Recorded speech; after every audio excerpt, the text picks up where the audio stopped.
माई बाप होंदे ने नड़ी डट्टा। की होंदे ने? नड़ी डट्टा। नड़ी डट्टे की सेवा चंगी करिए, ओदा ख्याल रखिए तो गुड़ गुड़ चंगी होंदी है। क्योंकि ये जिहड़ी मिसाल कायम की गई है ना, ये उक्के तू ली गई है। किते तू ली गई है? उक्के तू। अक्सर बंदे कहते ने फलाना बंदा और चौधरी ते बड़ा बनिया फिरदा है, ओदा रैंक बड़ा उच्चा है, ओदा बड़ा उच्चा है, पर वेखिए कि ओदा नड़ी डट्टा कोई नहीं। ओदा नड़ी डट्टा कोई नहीं। ये नड़ी डट्टा बड़ी शह होंदी है। बंदा बड़ा इज्जतदार बन जाए ना, ते पिछे ओदा नड़ी डट्टा प्यो दादा ना होवे, बेनुकाई औलाद होवे, ते बंदे ओनू इज्जत की निकाह नाल नहीं वेखदे। पिछे प्यो दादा होवे, भावें अनपढ़ होवे, भावें गरीब बंदा होवे, बंदे आंदे ने भावें जिहो जिहा एदा नड़ी डट्टा है, मगर एदा नड़ी डट्टा है। मगर क्यों? जेड़े हुक्के दा नड़ी डट्टा ना होवे, वो भावें 2 लाख का लै आवीए, भावें 3 लाख का लै आवीए, वो हुक्का हुक्का नहीं होंदा। ते मिट्टी वाला हुक्का होवे ते ओदा नड़ी डट्टा होवे ते बंदे कहंदे ने हुक्का ते है ना, हुक्का ते है ना। एदी मिसाल हुक्के नाल कायम है। चौधरी परवेज साहब मैनू अक्सर फोन करते हैं तो कहते हैं हुक्के की गल सुना दिओ। मैं क्या अज इन्हां दे मामा जी की कुल है तो तुहानू पहले हुक्के की गल सुनाने आ। यह हुक्का साडे सकाफत का हिस्सा है।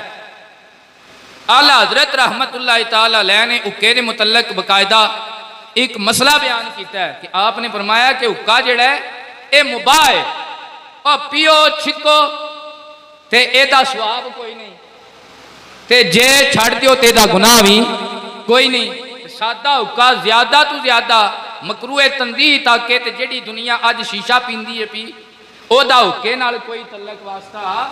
ये कोई तीसरी कौम आ गई है। ये शीशा ते फ्लेवर ते ओदे विच तरह तरह के नशे, ये चीज़ां बर्बाद करने वालियां ने, तबाह करने वालियां ने। हुक्का जिहड़ा ना जी, हुक्का जोड़न वाला है। हुक्का की है? तुहाडे विचों कई तुहाडे तलकदार होने ने, उन्होंने पूछिए भी कितना तलक, कहते हैं दूसरी पीढ़ी तो आंदा पिया, तीसरी तो आंदा पिया। किवें बनिया? वो साडा दादा परदादा वो गया हाल वाहन ते झट साह लैण वास्ते बह गया रुख थल्ले, हुक्का उस कोल रखिया सी, राह पिया, राह लंघदा आया। उन्हें आख्या भी ये कोल हुक्का है तो मैं भी 4 सूटे ला लैना। उत्थों बैठे तो प्यार मुहब्बत बन गया, हुण गल रिश्तेदारियां तक बन गई है। हुक्का जोड़न वाला है। हुक्का की है जी? जोड़न वाला है। एदा एक तुहानू वाकया बड़ा मुहब्बत वाला सुनाना चाहना। झूठी शाह का बड़ा असर होंदा है। मेरे आका का फरमान है कि मोमन के झूठे विच शफा है, मोमन के झूठे विच शफा है। एवें हुक्के नूं जे किसी फकीर का मूँह लगे होवे ना, ओदा बड़ा फायदा होंदा है। साडे जिंदड़ शरीफ दे विच एक अल्लाह दे वली होए ने, गालबन गुज्जर मर्द होए ने, ख्वाजा गोरोद्दीन अवैसी रहमतुल्लाह तआला अलैह, बहुत बड़ा अल्लाह का वली गुजरिया। उन्होंने मुतल्लक अलामा अब्दुल गफूर ज़ाहरवी रहमतुल्लाह तआला अलैह, बाबा 95 साल का हो गया जिन्हें मैंने गल सुनाई है, अज भी मौजूद है।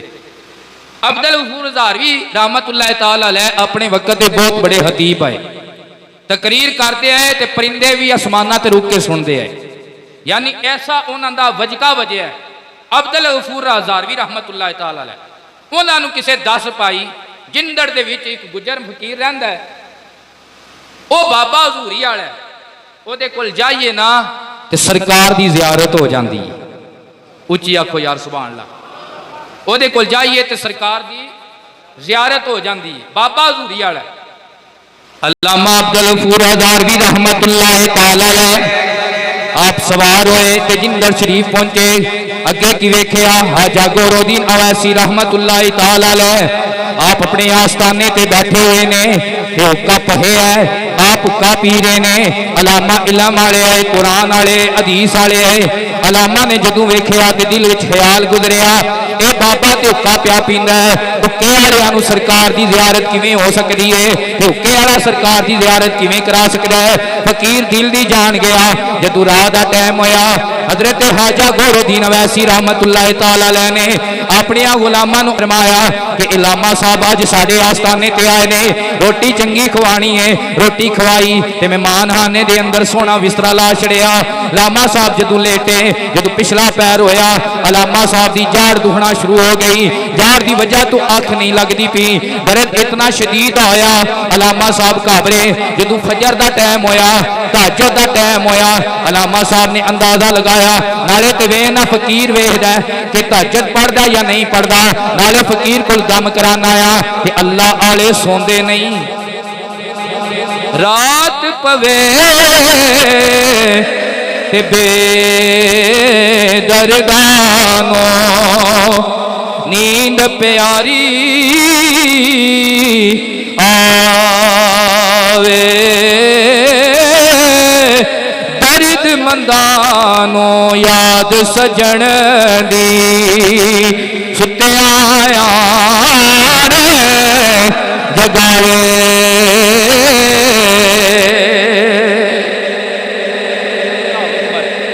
जिस वक्त लामा साहब हाजिर होए तो की वेख्या कि हजरत साहब मसले ते ने, उक्का कोल पे आप रकातां पढ़ लेंदे ने ते बाद विच उक्का छिकदे ने। ते हजरत साहब ने वेख्या लामा साहब की गल है, जाड़ विच दर्द है, अख नहीं पे लगदी जी, इंजी गल है, अख नहीं पे लगदी। फरमाया होके दा छेका लाओ, ऐ एक सूटा लाओ होके दा। और जदों होके दा सूटा लाया ना ते जाड़ वल हो गई। हुक्के दा सूटा लाया तो जाड़ वल हो गई। जहरी गल दर्द खत्म होया ते अख लग गई। लामा साहब सुते, अख लगी, मदीने वालियां दी जियारत हो गई। सुफने अंदर मैनू माही मिले ते मैं गल विच पा लिया बावा, दर्द मारी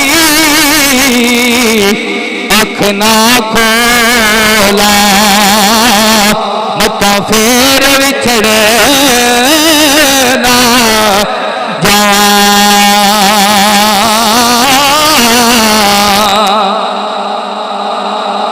जिस वक्त फजर की नमाज पढ़ी ना ते हजरत साहब ने आप ही पहले फरमाया, लामा साहब दसन लगे ना बड़ा करम होया, आपने फरमाया चुप कर जो, आंदे होके वाले सरकार की जियारत नहीं होंदी, आंदे होके वाले सरकार की जियारत नहीं होंदी। सौदे नीतां दे ने चिट्टियां नालों काले चंगे जेड़े अंदरों नहीं काले,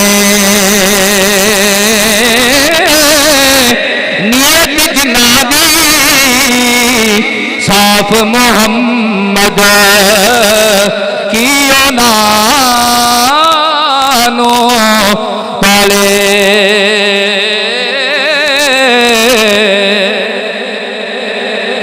इस वाक्य तो यह पता लगता है फकीर की बारगाह जाइए दिल संभाल के जाना चाहिए, आलम की बारगाह जाइए तो जुबान संभाल के जानी चाहिए। मौलवी साहब की बारगाह बहना हो तो जुबान संभाल के, जिमें लामा साहब कहते हैं ना साड़ी सुनो अपनी ना सुनाओ, इस तरह फकीर की बारगाह जाना हो तो दिल का प्याला सीधा करके जाइए तो हैर